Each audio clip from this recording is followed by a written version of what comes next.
There's nothing like a post that's authentic, is there? You've got to be authentic if you want to connect. If you want other people to listen to you or to can learn from you or to balance with you, you've got to be authentic and you've got to show your real self. So here I am.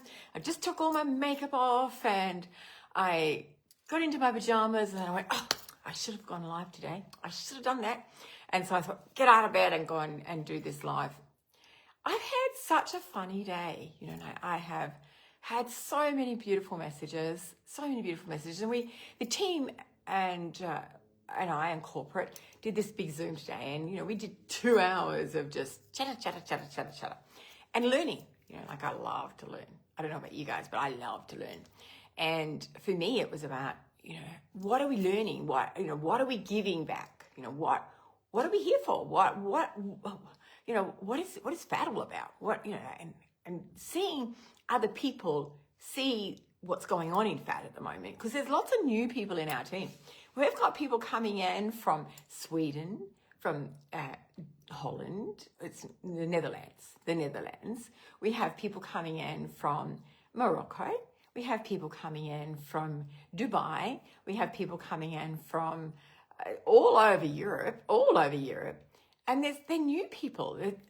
There's a team coming from the States. I'm super excited about the States one. But you know what I love is that there's so many different cultures. I love culture. I love it. Because I like to learn. And for me, it's about, like, what does that woman represent? What is her philosophy? What does she believe? You know, how does she approach a situation? You know, is she empowered enough to be able to speak on social media? You know, all of these things I like to learn, and I'm learning. And I had a conversation with someone today, and I said to her, please explain to me how your culture works, and explain to me if I'm stepping over the culture, over the barriers, or I'm learning to understand. When I first went to India and started to learn about Indian culture, I was fascinated. I was so fascinated by the women, and I was fascinated to learn what they stand for, you know, what they want in their lives, you know, and what means the most to them. And mostly it was about recognition. The Indian women want to be recognized. They want to own their names. They want to step up and they want to be seen. You know, it's a very male-dominated country, India. And the women there are trying to find their feet, and they're trying to put their head up and say, I'm here and I have a voice and I need to be recognized. They still believe in their culture. They still, you know, respect their husbands and they respect their lives, but they're trying to work out their place in this universe within their culture. And so as I'm learning about different cultures now, and I'm stepping into other cultures now, and I need to learn again, and I need to find the balance. So I have a Muslim team that I'm working with, and I need to learn and need to understand their culture. I was fascinated by the Muslim culture from many years ago. I went to Bahrain at the start of the Gulf War. So I was very much involved in some political moves there, and, you know, like, I had to learn really fast because there was all of the European and Australians were deported from the Gulf at that point, and I just happened to be the only one left. So I was entrenched in something very quickly that I didn't even realise. I just got off a plane and everyone was flying out and I was flying in. So I had no idea. So I had to learn. I had to learn things, and I had to learn really fast. I then went to Qatar, and I spent some time in Qatar, and I was very blessed because I went, the Western civilization had only been open in Qatar for 3 months. So women had not been visible, you know, and so when I walked around the streets, I didn't have to wear a scarf or a headpiece. I didn't have to do any of that. And so obviously I stood out like a sore thumb. So people saw me, and the children wanted to stand next to me and speak to me and practice their English or have little words to me. So I was very, very, you know, out there. But I had to learn. Again, I had to learn. And so today when I was speaking to people about their culture. And I was like, wow, I'm fascinated. I'm so fascinated to come in and learn again about another culture and to bring them into our team. I have always stood for women empowerment, always. I wanted to empower a woman that she could believe she was greater than she ever believed possible. That's my platform. It's who I am, it's what I believe in, and it's where I'm going in the rest of the world. And people are coming to me because of the platform. They're coming to me because they see me as that I'm someone that's real. And you know what?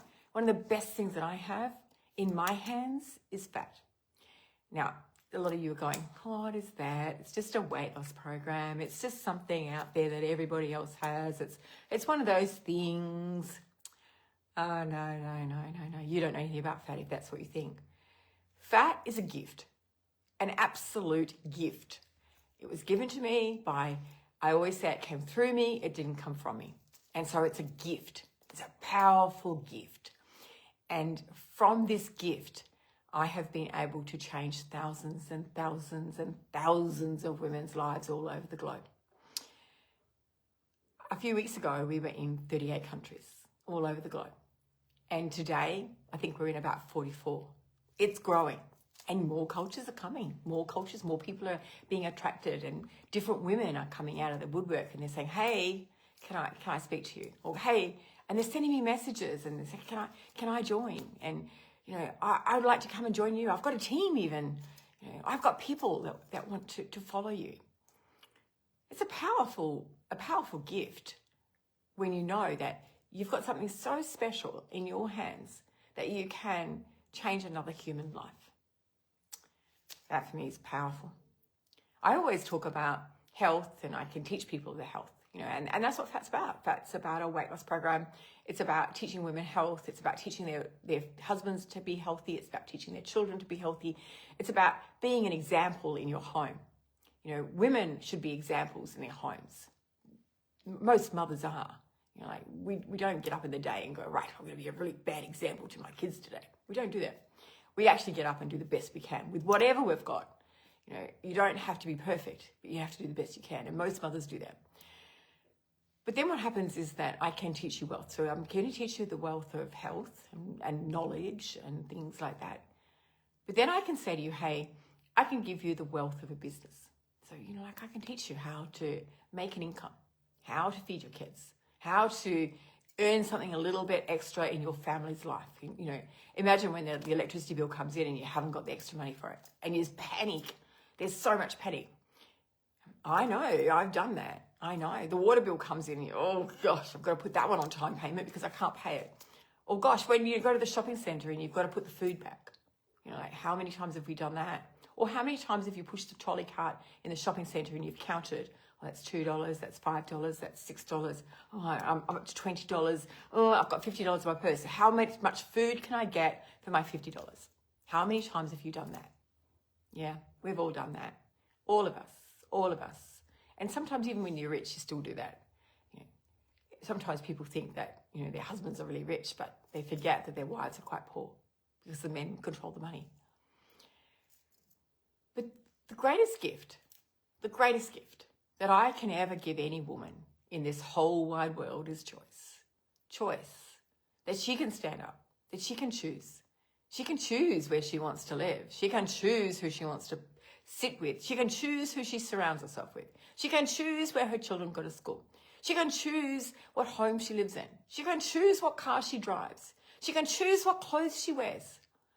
How many of you out there have not bought new underwear because it's the last thing that you would buy yourself? I know. I stopped wearing bras because I couldn't afford them. I know.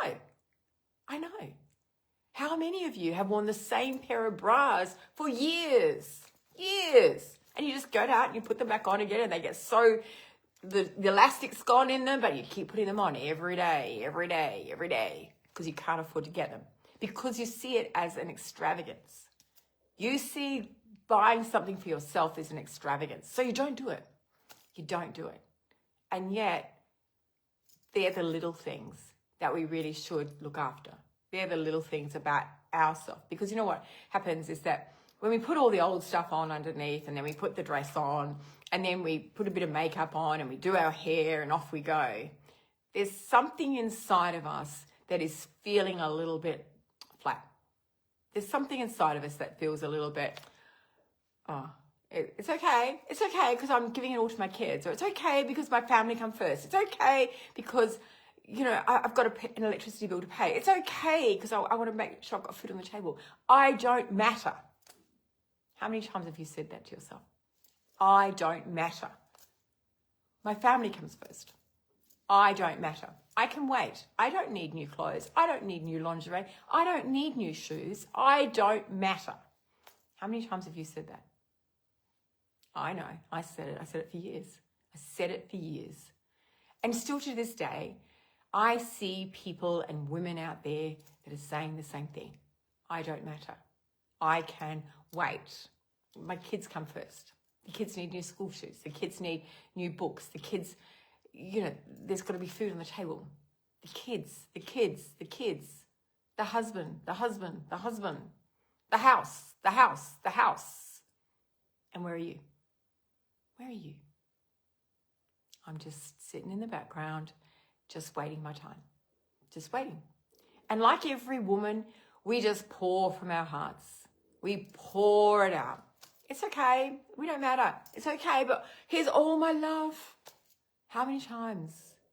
We love unconditionally. We love our kids.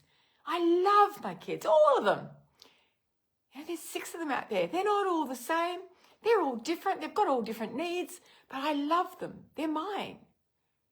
And there's nothing I wouldn't do for any of them. But you know what?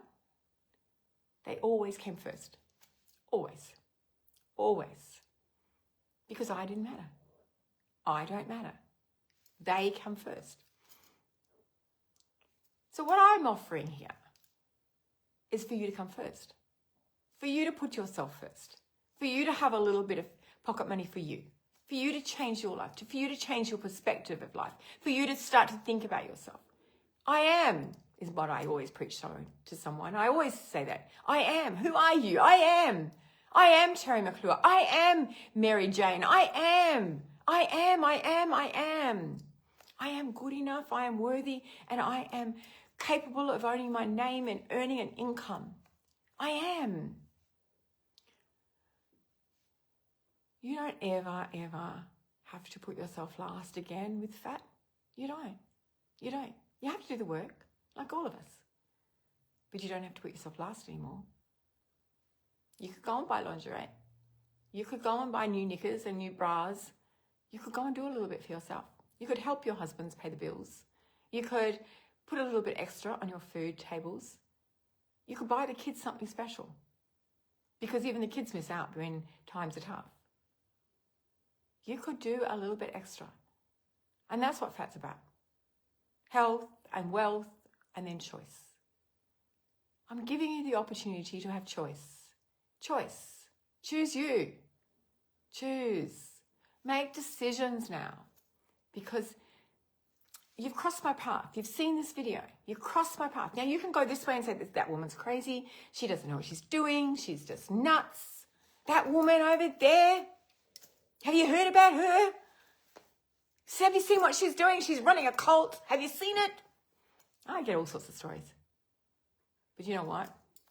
The one thing you won't hear from me is that I'm telling lies.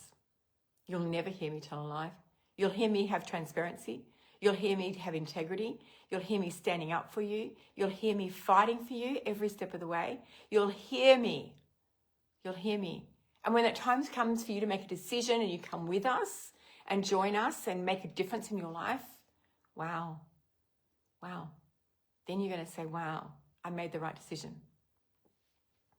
I'm not here to sell you something. I'm here to show you something.